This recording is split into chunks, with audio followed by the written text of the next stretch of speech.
সৃষ্টির বাদশাহ এই মাসে আসছে।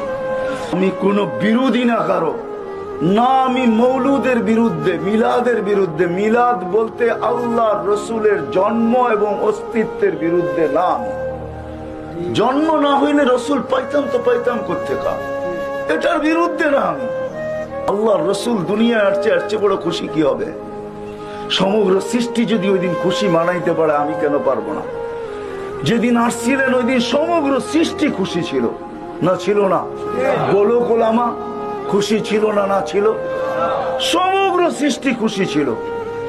সমগ্র সৃষ্টি ফেরেশতারা গলা লাগাইতেছিল আর সুসংবাদ দিতেছিল, দুজাহানের বাদশা জমিনে না পা দিয়া দিছে। আজকে দুজাহানের বাদশা জমিনে পা দিছে, জমিন পর্যন্ত খুশিতে নাচতে ছিল। দুজাহানের বাদশা আমার পিঠে পা দিয়া দিছে।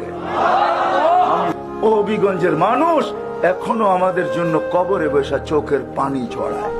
জিজ্ঞাসা করেন ওলামাদেরকে, এইখানেও আছে, জিজ্ঞাসা করেন হবিগঞ্জি রহমতুল্লাহ আলাইকে কোত্থেকে আমি আনবো কবর থেকে উঠায়া।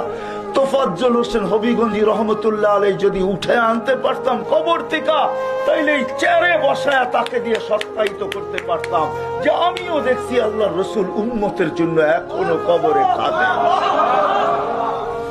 এখনো কাঁদে।